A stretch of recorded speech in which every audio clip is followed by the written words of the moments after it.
Hola, SHPE familia. Welcome back to the latinXfactor Sharpen Your Professional Edge program. I'm Dr. Dora Renaud here at SHPE National, and I will be your moderator tonight. This month kicks off our series of webinars that will prep you for the National Convention Career Fair, as well as other virtual interviews. This month, we are bringing you experts from Intel to engage in a conversation with Mario Bolaños, Senior Director of Worldwide Applications Engineering.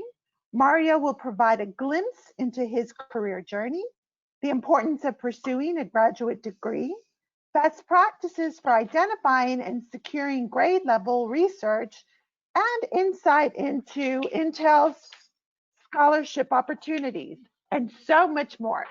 Mario is a passionate diversity and inclusion leader that was awarded the 2018 SHPE Corporate Achievement Award.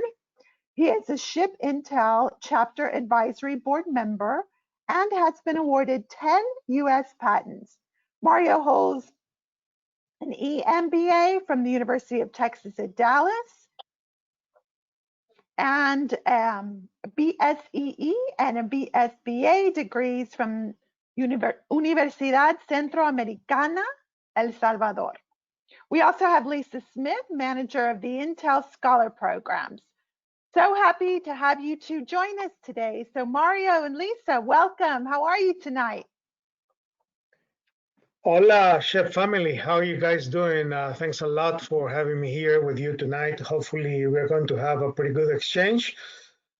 And we're going to get it started so we can get into business, right? So the title of my talk is basically a technical journey throughout several decades with a big focus on my employer, which is Intel Corporation. So the idea is also to give you a little touch about myself, understand the things that are important, the things that really help me to develop into who I am right now, both personally and professionally, and hopefully motivate you, inspire you to continue your education. So let's get it started. Hey, Mario, we should do a poll real quick on the audience. Let's see who's out there. Oh, great. Dora, can you help us?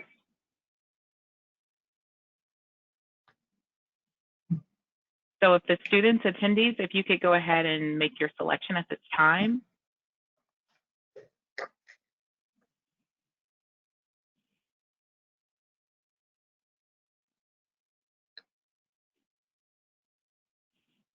We have about 14% that have participated. We have 40%. Good. We're at 75%, 85%. And we'll go ahead and close the polls. Good. Share. Can you see the results? Yeah, we got a lot of university students. So great job, attendees. Throughout this presentation, please ask questions. This is supposed to be interactive from our family at Intel to you. So please ask questions throughout, and we'll have some more polls coming your way as well. Take it away, Mario. Fantastic. This is a great idea. Allows me to really feel more connected with you guys in this virtual environment. So as indicated, please ask questions throughout the whole talk. So this is what I intend to cover with you today. First, a little bit of an introduction about myself. We also would like to talk about Intel, which is a great company, by the way.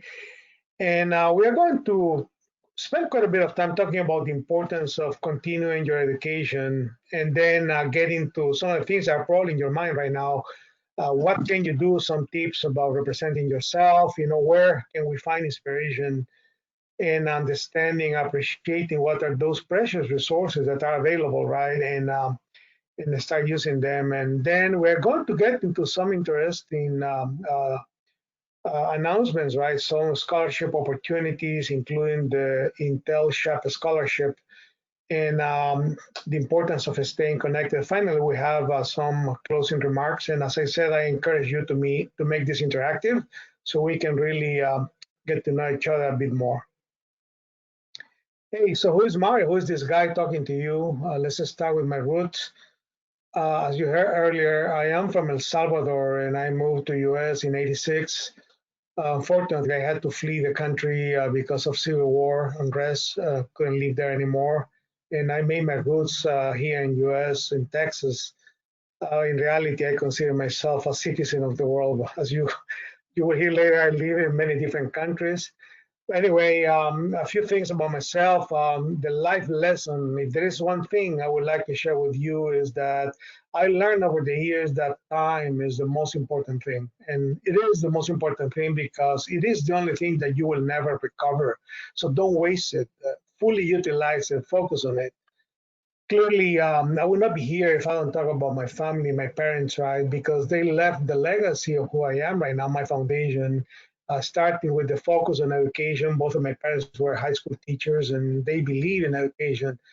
My dad even had to work two different jobs to afford, to give us good education, the importance of family, staying together, and ethics and human values.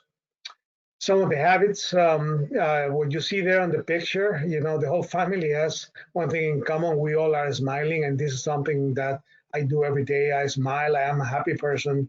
I greet everyone, even those that I don't know, which a lot of people, when we used to work in the office before COVID, people sometimes get annoyed, I would say, because I didn't know someone, but I would stop them and smile and say hello, right? It's just me. So my passions, as mentioned earlier, I'm very passionate about inclusion, and I live and breathe developing people. I really love the interaction with people. I'm a people guy. But at the same time, getting down to business, right, I really love to get things done. I really feel the energy when we reach the end of a project or we successfully accomplish something, right? And also, I really enjoy very much helping others. Um, One thing that defines me is that you will always see me with a high levels of energy. And a lot of people ask me, where do I get my energy? Do you take drugs, Mario? No, I don't. I don't take drugs. I just drink coffee maybe, but I get energy and I manage the energy throughout the day, but I get it from my family, from my work, from my coworkers. But I also take care of myself. I exercise a lot and I do meditation. This is something I started doing a few years ago. I would like to share that with you because it really made wonders for me. I meditate before I go to sleep, which allows me to have a good night's sleep. And more recently, I also learned another meditation, which I do when I wake up in the mornings, which is basically thanking for everything we have, right? So I start my day with a positive mindset as well. So that's how I keep my energy in good balance. Then my family are my best cheerleaders, as you see them over there. My wife, Roxana, we just celebrated 38 years together. And my two kids, Mario Jr., who is a lawyer, Emory graduate that lives in Atlanta, and my daughter, Monica. She has a master's in finance, is a consultant at EY, and she lives in Dallas, Texas. And I would like to share a quote. First of all, I would like to tell you I'm very proud of my heritage. And not only that, but the accomplishments that we all collectively, the Latinx community, has accomplished over the years, over the decades in the high-tech industry and in general, health and other places. So this is a little bit about myself. Hopefully you have a better idea who is the guy talking to you tonight. About my career, I'm a veteran, you may say, in the industry, more than 30 years of global work experience, and literally is global. Everything in the high-tech industry, just worked for three great companies. The majority of my career with Texas Instruments, and the last 6 years with a combined Altera and Intel. Intel acquired Altera, that's how I came into Intel. And I define myself as a global leader because about 85% of my career, I either live or work in different countries or manage global teams. My current job is ideal for that. I manage right now a global team and have 15 offices in 8 different countries and 7 different time zones. So you can imagine how challenging it is to try to keep everyone together, right? And over my life, I work and live in 4 different countries and 7 different cities. You may recognize some of the flags at the bottom of the countries I live. Professionally, I'm a IEEE senior member, and I have 10 patents and got a few awards as well, including the prestigious SHPE Star Award in 2018. So some of my dreams, and you already heard my quote, but one of my dreams is when I was growing up, I really dreamed of being an engineer, and I was so sure that I wanted to be an engineer. My parents always tried to convince me I should be a doctor, but I couldn't be a doctor. I always wanted to be an engineer, and when people ask me why, I knew that is because I like to build things and I like to solve problems, and in general, I like to make things better as well. But to be honest with you, I never dreamed of working for the largest semiconductor company in the world. Not working for two of the most, I would say, significant companies in the semiconductor industry. Both of them, Texas Instruments, Intel, invented the transistor, the integrated circuit, or the first microprocessor, right? And allowing me an opportunity to even do things that are changing the way we live and play every day, right? So my dream started back in my hometown of Salvador, right? Of becoming an engineer, eventually translated into this huge opportunity after I moved to the States of working for two of the greatest semiconductor companies. So, hey, you should have the same dreams or even bigger, right? So let's talk now about who is Intel, which is the main part of my conversation this afternoon. So Intel, I define Intel as a company that is shaping the future of technology, right? And think about technology. What would be the world without technology today? And it covers all different dimensions that you can think of, but because of our footprint and the tremendous amount of technology that we have, our purpose is that we are trying to create this world-changing technology that will enrich the life of every person on Earth. And I'm sure that all of you probably today, and maybe the technology that we're using today to communicate in this webinar is probably driven by Intel servers or some networking, that is enabling this technology as well. So this is a good example of how Intel is changing the world, right? So we drive innovation. Clearly, if you want to be in technology, you need to be an innovative company. This is part of our DNA, you may call it. But at the same time, we want to make the world that we live better, a better place. So we are very conscious about our role in leading in that particular aspect. And at the same time, we are strong believers in the corporate social responsibility, and we want not only ourselves, but influence the industry to be more responsible, inclusive, and especially sustainable. So our vision is basically we are in this journey to become the performance leader that will unleash the potential of data. This is the era of data. Data today is like the petroleum, the oil of the 80s or 90s, right? So data is everything right now. So we have a strong position in this data-centric economy of leading and driving innovation, right? So our mission is to engineer those solutions that will address our customer challenges, right? COVID, for example, gave us a great opportunity to really do a lot of that in a remote environment, right? Which allows to even further innovate in this environment. And we do it from anything related with the cloud, servers, all the way to edge and networking and others in between, right? And all of this is being driven by Moore's Law, which is basically the law that drives the progress of the CMOS technology. And everything is centered in our culture.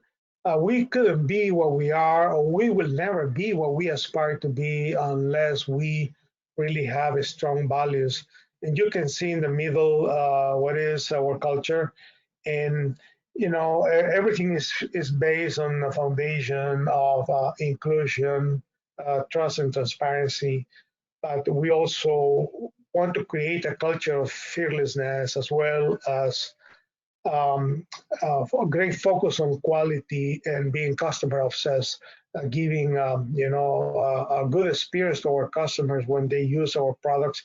And we do it by leveraging every single resource that we have in Intel. Intel is a large, gigantic company, and we always get better when we start leveraging all the big muscle that we have in our corporation. So this gives you an idea about who is Intel. And we also create a tremendous amount of value. And as you can see over here, we generated a revenue of $72 billion in 2018, and we continue to grow double digits. So you can assume that 2020 will be crossing probably $80 billion in our path to reach $100 billion probably in a few more years.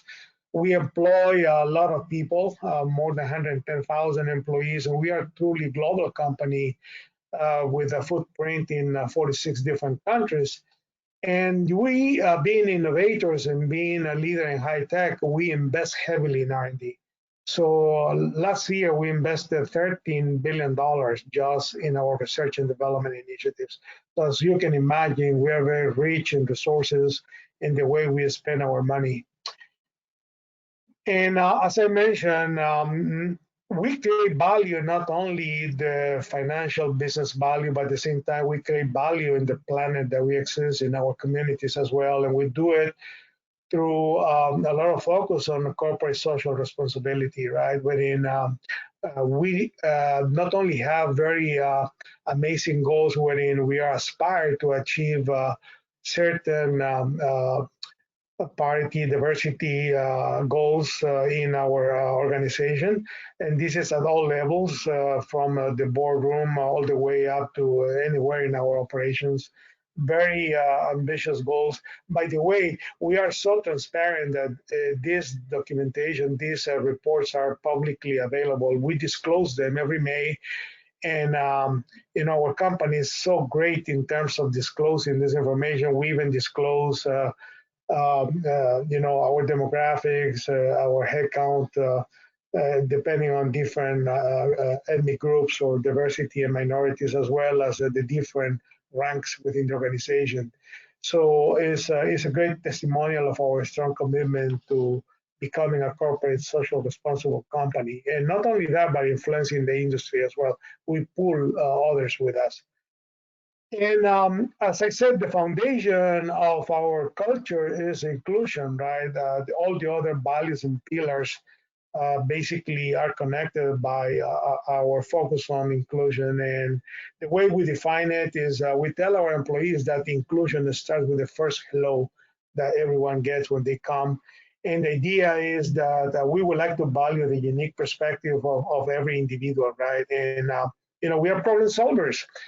We are engineers. We want to change the world. We want to create new technology, and we believe that we cannot do it unless we value what each one of us bring into the workplace. And there's a very interesting quote from Andy Grove, one of our past CEOs and chairman, considered one of the founders, as well co-founders of Intel. And we'll just read it for you because I think it's inspirational, right? And he said that there is at least one point in the history of any company when you have to change dramatically to rise to a next level of performance. If we miss that moment, you start to decline. Think about what is happening right now in our world right now. So I think this is a very interesting, part of our lives and interesting part of our society wherein there are many opportunities and we should not miss them. We will start declining if we don't do it.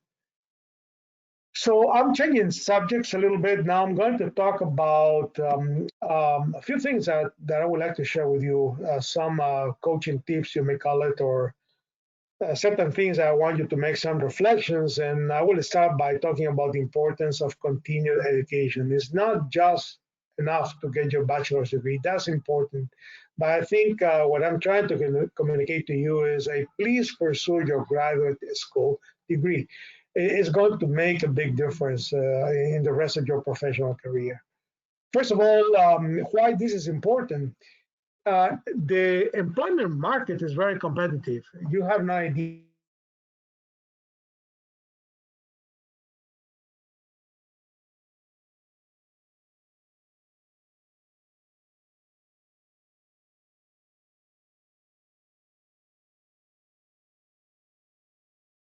Or are you hearing Mario? I'm not. I think we might have lost connection. Okay. Let's see if Mario comes back in. I think one of the key points that Mario was trying to make in this one is that, you know, pursuing your graduate degree and continuing your education beyond your bachelor's degree, like a master's or PhD, it's a very competitive market right now. Coming into the market with a bachelor's degree, there's a lot of competition across the board. But as you continue on with your education to a master's or PhD, there's a great market for that, especially at the engineering degree discipline level.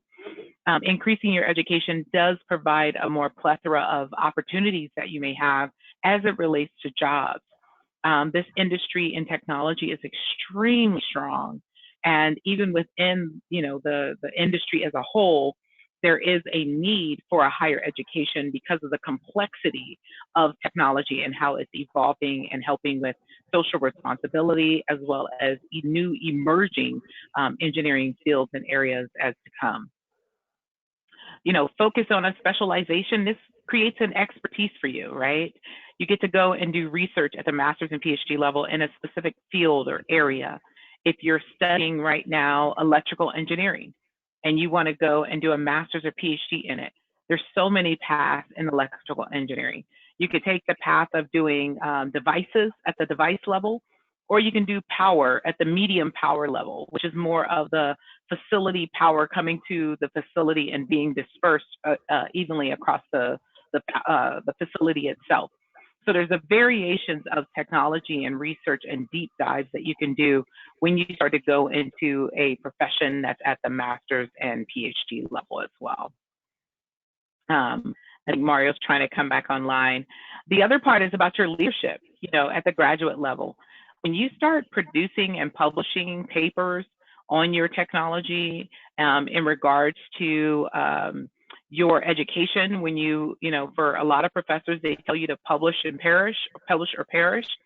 It's a great opportunity for you to get your research work out there, to get your brand, for people to know about what you do and who you are in a way that conveys what you've been working on in research and how important that is to the community.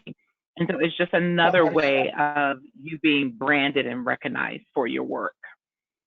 And so I know Mario just came back. No worries. I just actually went through your whole slide for this one. And so we're at the point where we want to do a poll. And so, you know, think about it, students. What I just went through, that part of Mario's presentation around, you know, pursuing a graduate level. Let's do a poll real quick, Dora, because I want to get a pulse on the audience. You know, what are some key factors that would entice you to pursue a graduate degree? Is it, you know, because it's a competitive market out there, an employment market? Is it because increasing your education will help you get more opportunities of a job, a pay increase, and also focus on specialization? You become the expertise in that area, and you get to publish. You know, you get to brand yourself in the industry as one who has published and actually worked in that particular sector or focus area across other expertise around the world. So what would you choose in this instance on what would entice you to pursue a graduate degree? Okay, so we have about 50% that have participated. And we're just hitting 70.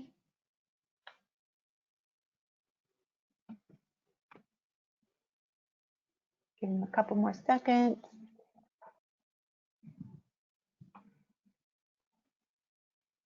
And we are at 85%, so I'll go ahead, close the polls, and we'll share the results.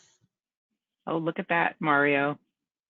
A lot of people out there want to, you know, pursue it because they want to focus specially, you know, special expertise, just like you with patents that you've published and everything. You know, increase in education brings in more funding, pay, job opportunities. So definitely, you know, in your area of wheelhouse in your own journey.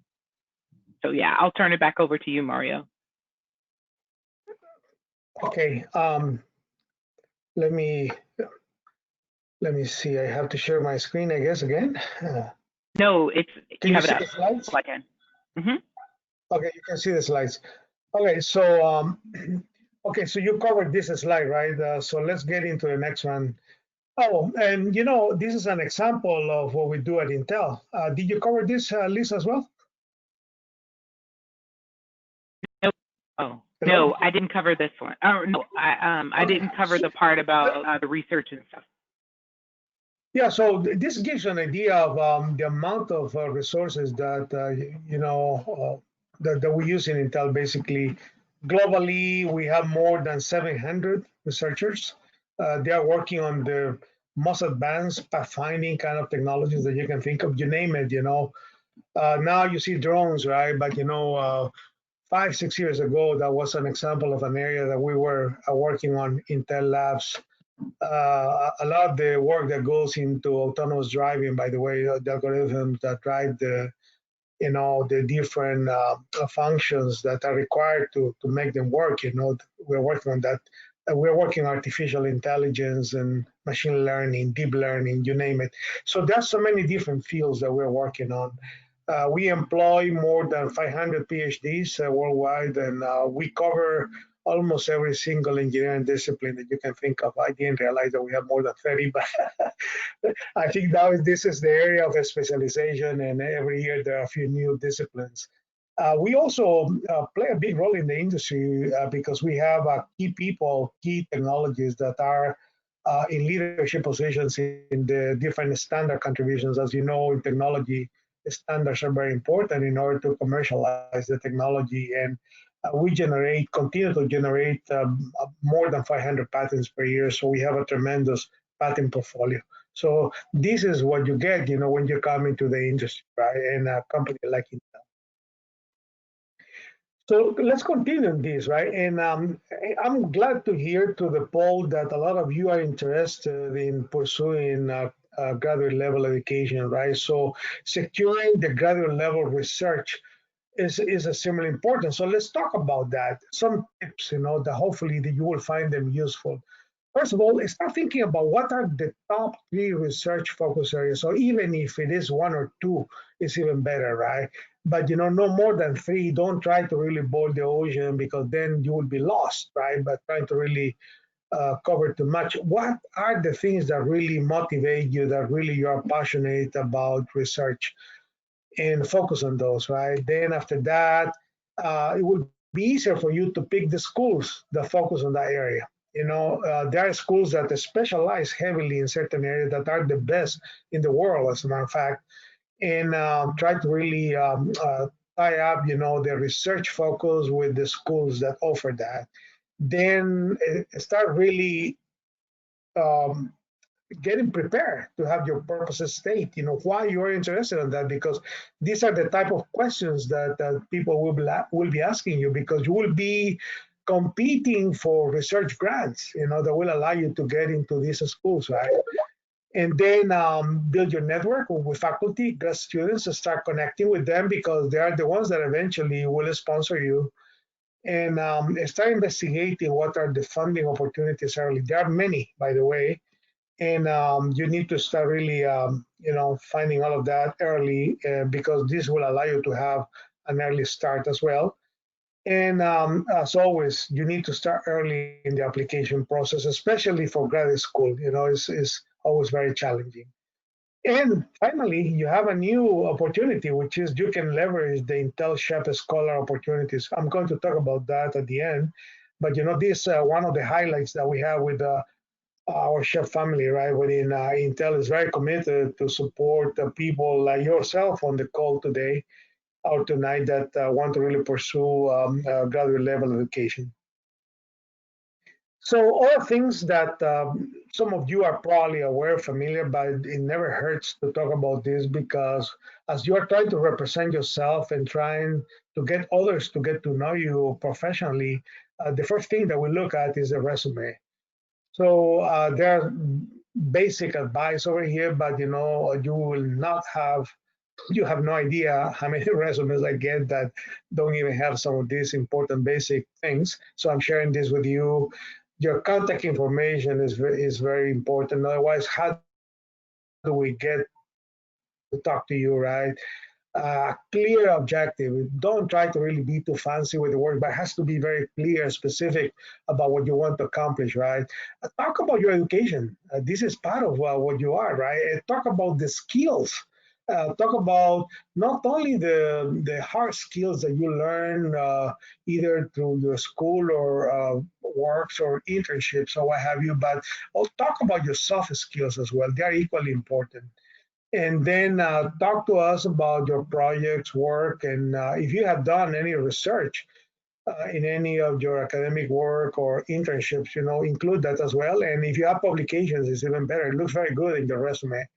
And if you have had like any leadership opportunities in the school, in any of the professional organizations in the school, or even if you have a SHPE leadership role in your chapters, that will come very, very good in your resume as well. Don't miss those opportunities to talk about that. Then you come to the next step, which is the interview. Yes. Let's just do another poll, because I know a lot of students on your previous slide, as it relates to the resume, I know a lot of students ask a lot of questions in regards to the content that you just mentioned on there, like saying that, hey, don't miss out by not conveying this information on your resume. Let's do another poll, Dora, because I'm curious on what the students think. Yeah, thank you for putting that back up. So students, or attendees, go through and respond to this question: is which of the following best describes how you feel about your resume content? We're just curious.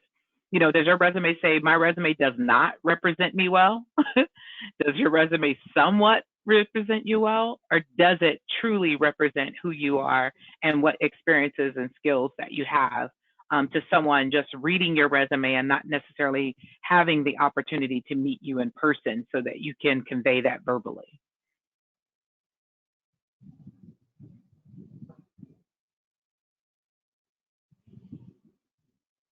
How are we looking, Dora? We're at 60% participation. Yeah.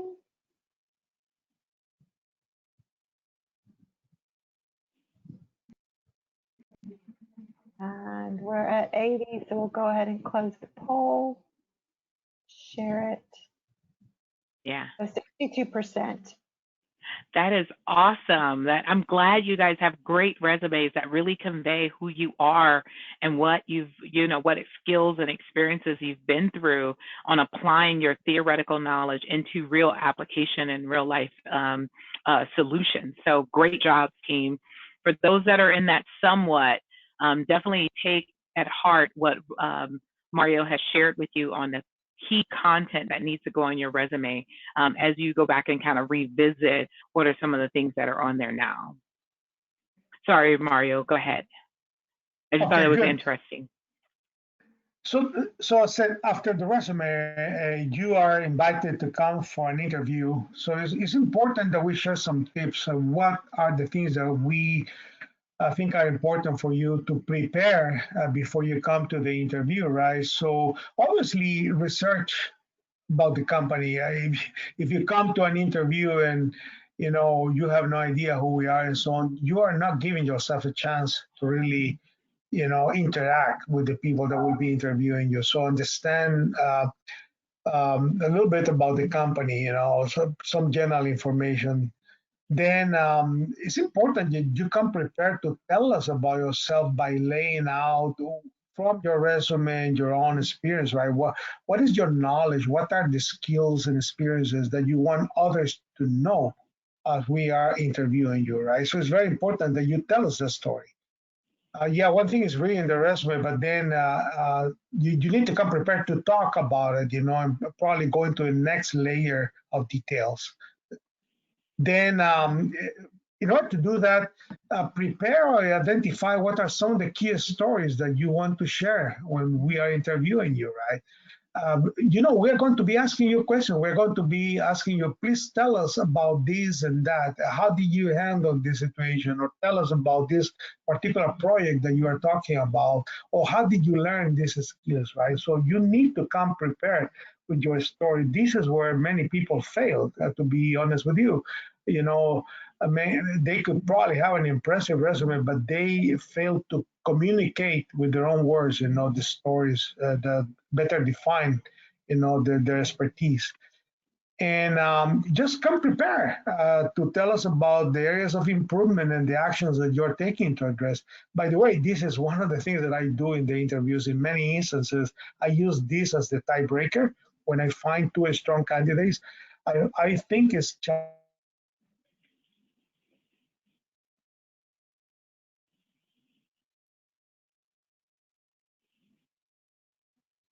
Did we miss audio with you, Mario? Can you hear us? Uh-oh. Uh-oh, I think we missed audio with Mario. Yeah. I don't know if he can see me.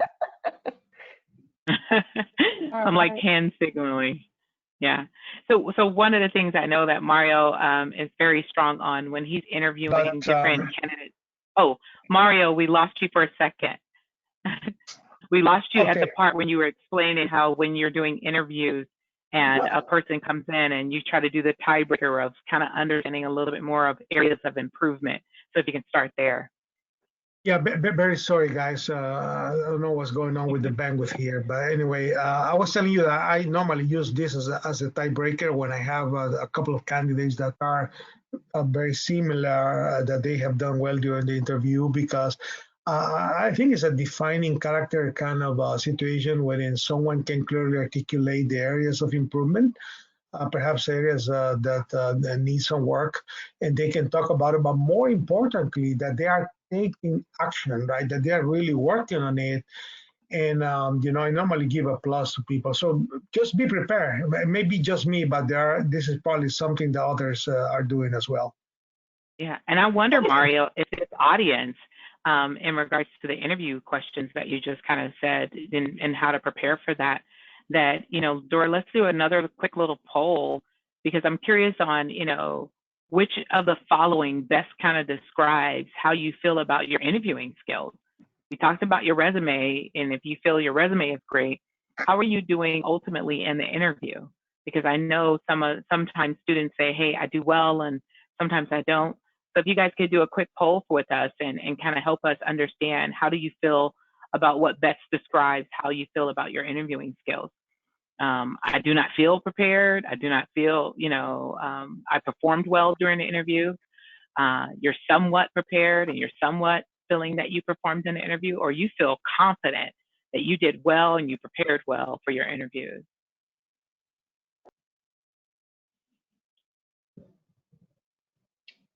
We're at 40% participation.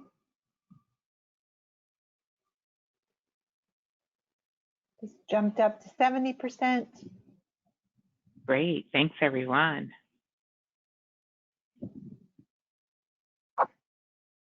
And we're at 80, so I'll go ahead and close the poll. Thank you. Share the results, and we're at 54%, or somewhat 30%. I do feel prepared, and 17% I do not. Yeah, so for those that may be in that space of I somewhat prepared, take to heart what Mario has just shared with us on how you get to that place where you better prepare for the interview part of it. Have your short stories, be prepared, know about the company, be ready to share your experiences. It's okay to write that stuff down and have it in front of you so that you can quickly reference that information. That's not a bad thing. Sometimes you might get choked up or nervous, get the jitters out, but be focused and know you're intently trying to convey your information well. So without further ado, sorry, Mario, back to you. Okay, great. Thank you. So hold on, let's close the screen here. So during the interview, you also, can you hear me or see me? Okay. So during the interview, I think it's important that you listen carefully to the questions. Honestly speaking, it is very annoying when you ask a question and the person you're interviewing start answering something different. Many times people over-prepare and they come with what I call canned answers. And if you get them out of their agenda, then sometimes people get nervous, right? So you need to come prepared, listen to the question. If it's not clear, ask for clarification and be prepared to answer the question that is being asked, because that's the purpose of the interview. People ask you questions because we want to get to know you through your answers. Okay. Then the targeted responses to address the question, as I said, focus on the question. Articulate your experience, right? Tell us your own story. This is where preparing the stories in advance. If we tell you, hey, tell me what is an example when you shown leadership or you rebounded from a setback, and so have your story ready. So the more natural, the more spontaneous you are answering the question, I think the better, more positive impact that you make during the interview. If not clear, ask questions to the interviewer, right? Hey, I'm sorry, I need more clarification, or repeat the question to make sure that you fully understand what is being asked, and identify questions that you would like to ask as well, right? And at the end, you thank for the opportunity. This is a good practice. I do one thing that not everyone does, but if any of you want to interview with me, I'm the kind of person that gives you feedback on real-time basis. So before you leave, I will tell you, hey, look, this is how well you did. And these are the areas that I think you do very well. These are the areas that I think you need to really work on. And why I do that? I do that because most people leave the interview wondering, how did I do? So I think it's very good for the people interviewing if you provide feedback on real-time basis. And I tell them, hey, I'm going to recommend this to whoever is going to be the final decision maker, so that there is no secret. So after they finish the interview, they can call their parents and tell them, hey, I did pretty good or not, versus wondering, right? So I think that's another thing that I do. Okay. Enough of interviews. I would like to tell you a little bit about myself. I'm going to move more into my journey right now. And I thought, I should start by sharing with you some of the books that have inspired me over the years.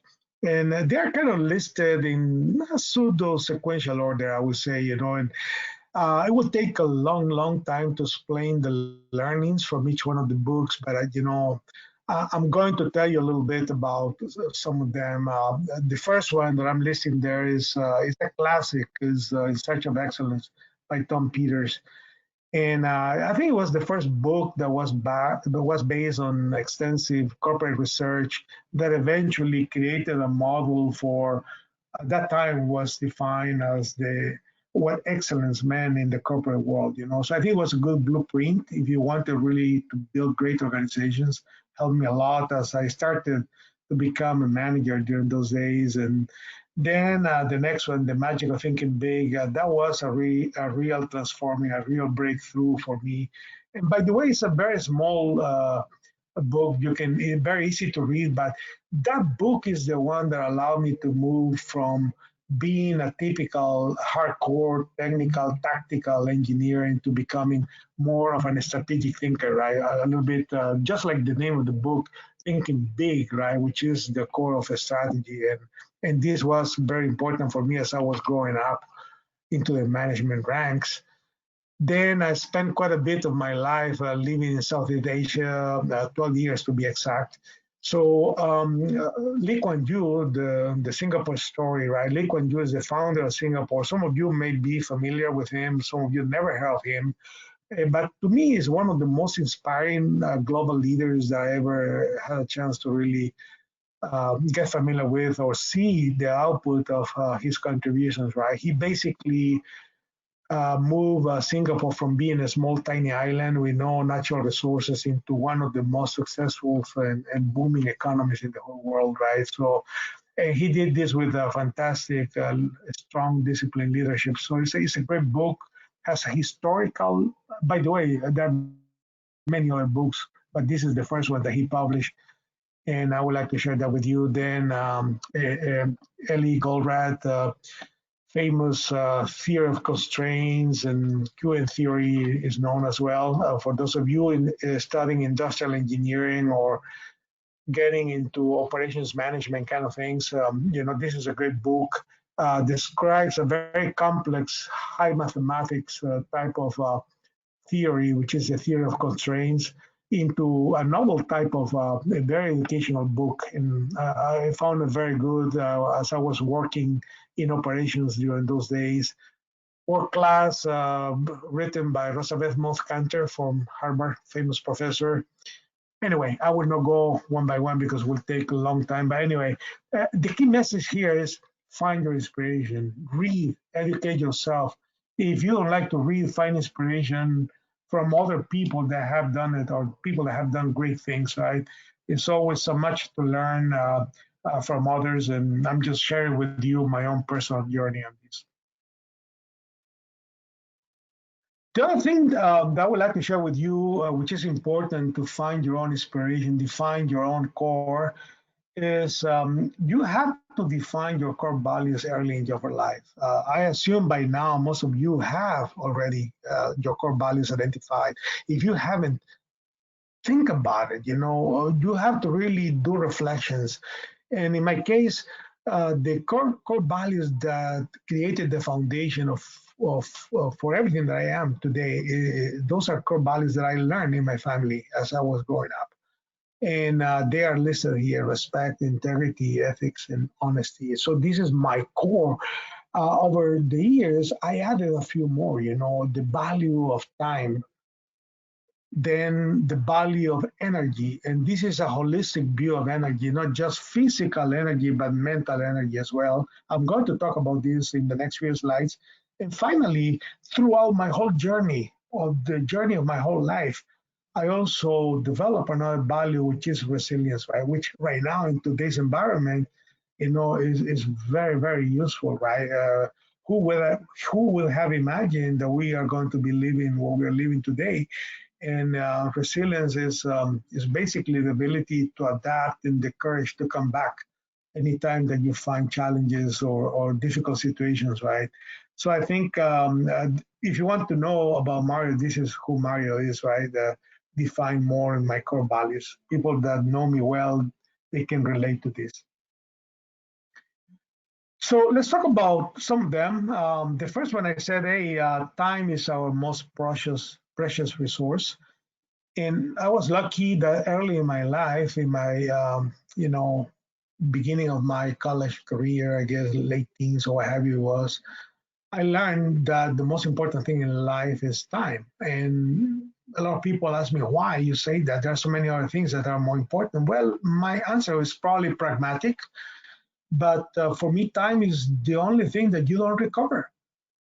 Everything else you can recover. You can recover money, even health with modern technology. You can recover. Of course, you die one day, but even if you get into emotions, you lose the love of your life. You may say, I remember my first experience, and you think you are going to die, but hey, you find the best person, the best partner in your life later, right? So, but time, if it's gone forever. You will never recover. So don't waste your time. So this helped me to model my life about focusing on valuing time, and helped me to make decisions wherein I focus on time.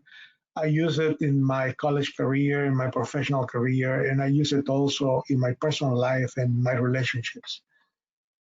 The second thing is I also realized that time is important, but energy is also equally important, because I could have a lot of time, I could maximize my time, but if I don't have the energy, if I'm not engaged, you have to really wonder whether I'm really getting the most from it, right?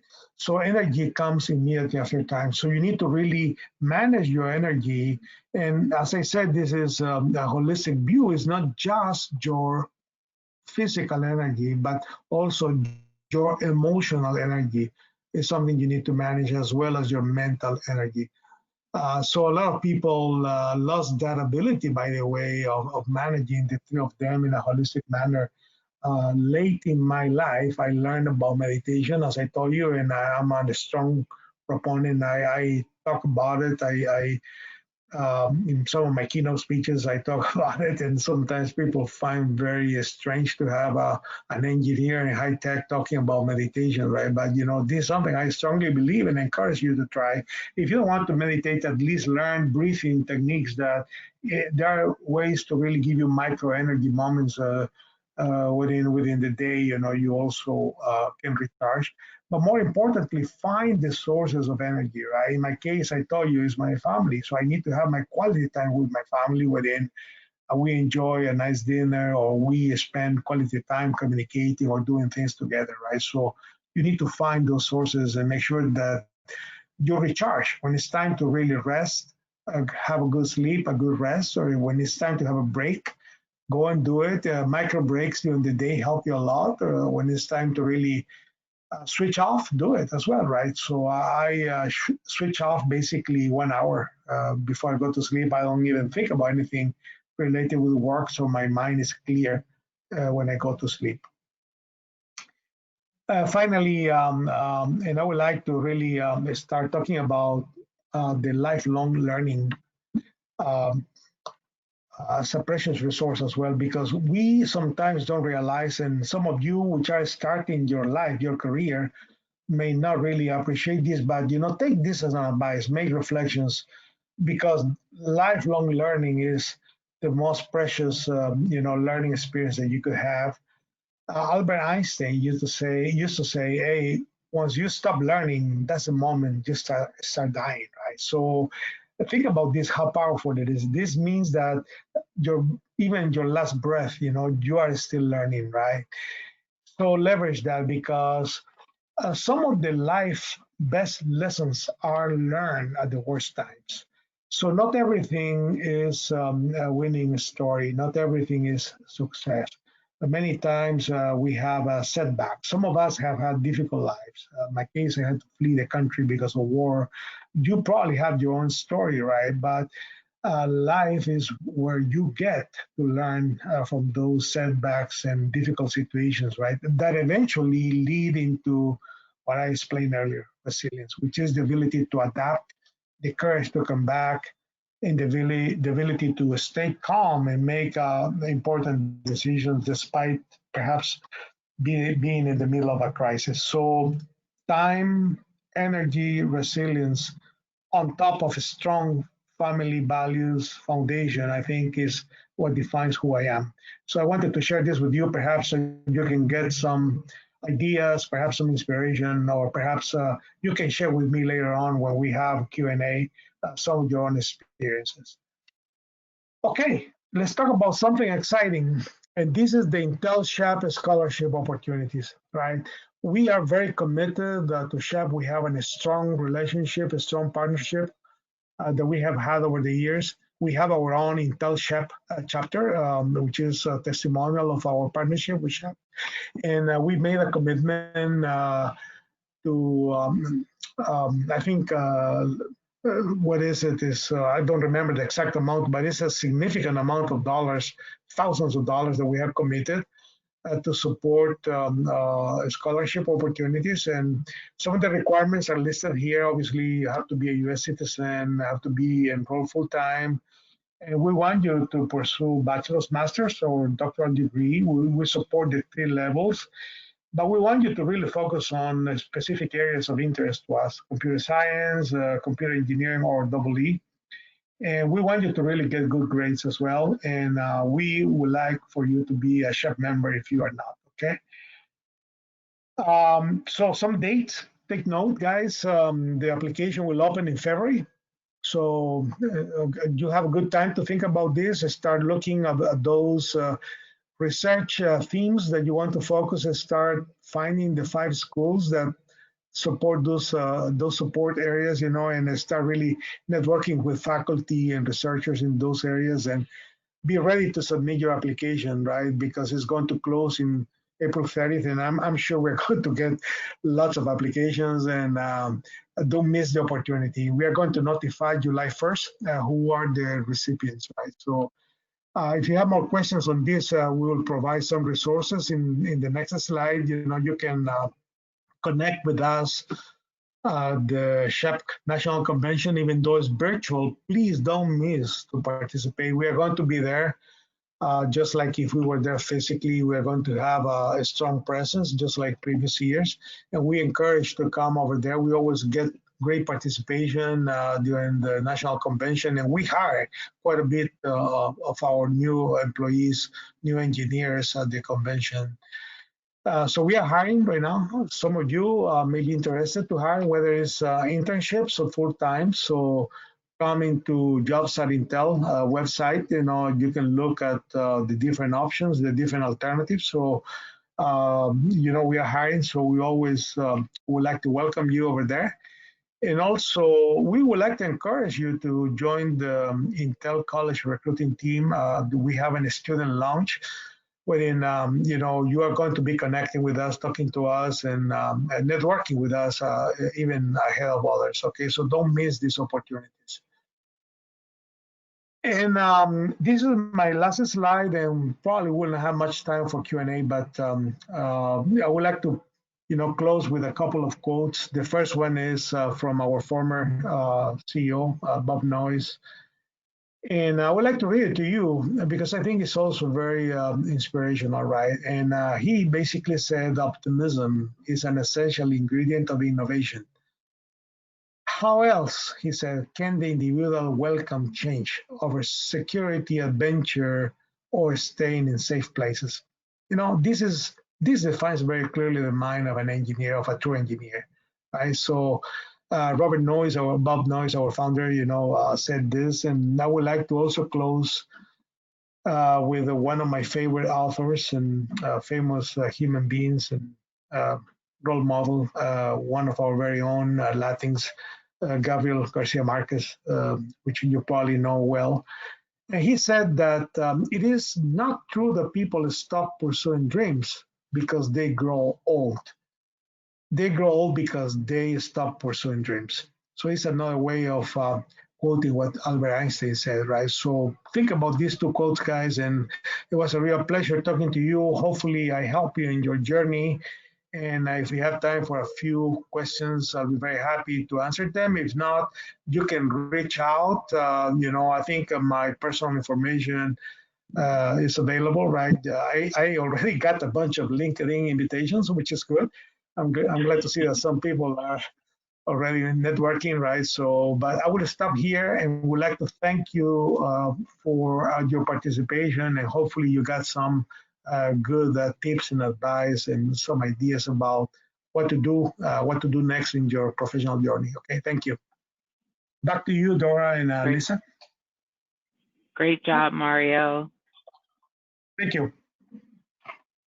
All right. So Lisa, you want me to take it on with the question? Yes, please.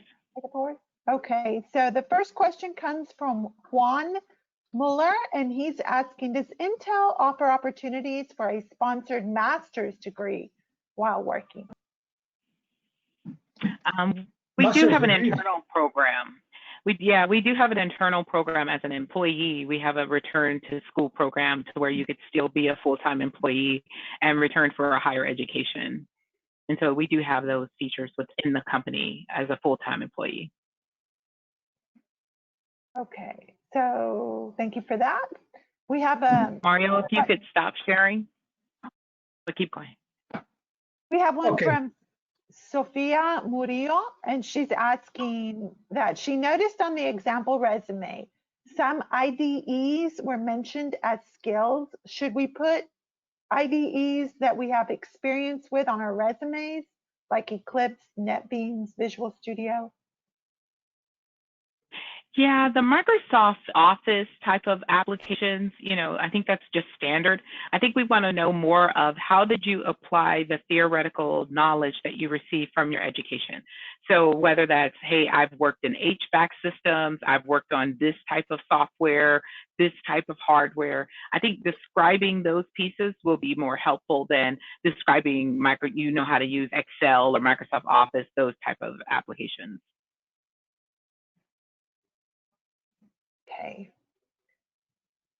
Luis Carrillo is asking, do you think companies have a preference between a master's degree and a from a prestigious university or an accelerated program like bachelor's or master's at a regular university?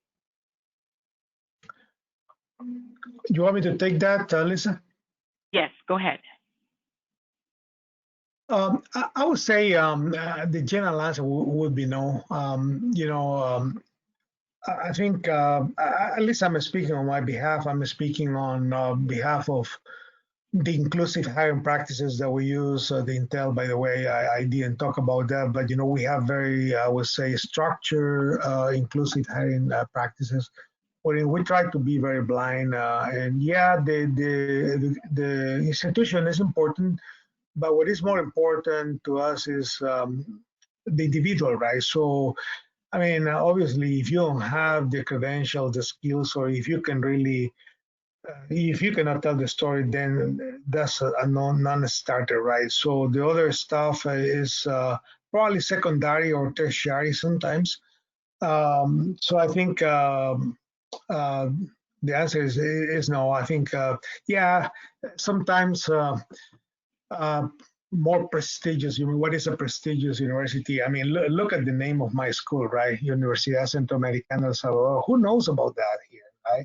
And I work in Silicon Valley, and if you're not from Stanford, Berkeley, people start looking at you. Hey, are you from Mars or something like that? I'm sorry, I shouldn't say that, but yeah. So I'm a living example, I guess, of someone that has reached very high levels of responsibility and success.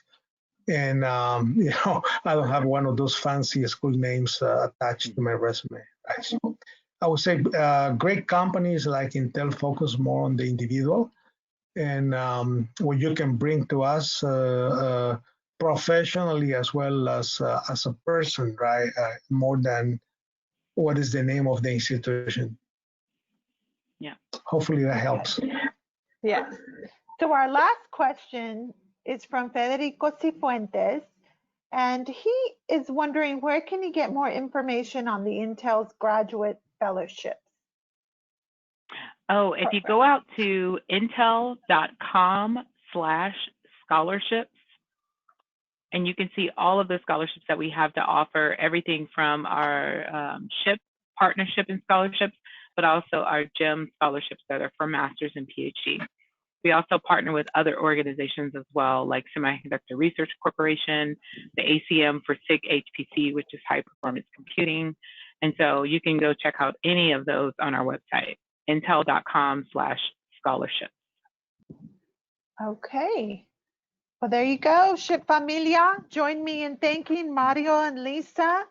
Intel has been such an important partner of SHPE, and we look forward to your continued support and especially seeing you at the 2020 National Convention in just a couple of months. So thank you again for being here tonight. Thank you, guys. We appreciate it. Yeah, thank you, and stay connected, right? Stay safe, and reach out if you need to talk to me offline, okay? Thank you. Have a great evening. Bye. Bye. Okay. Bye. So SHPE Familia, join us August 26th for a great show with Accenture to get tips on how to be authentic in your interviews, even when you're not in person. Please remember to take our survey. You will receive a thank you email with a survey link right after this webinar. We need your feedback to make the program the best it can be. And the last reminder, this recording, along with the other webinars, are found on the ship.org website in the program, under the programs tab in the latinXfactor webinar. So signing off from SHPE National, buenas noches, SHPE Familia.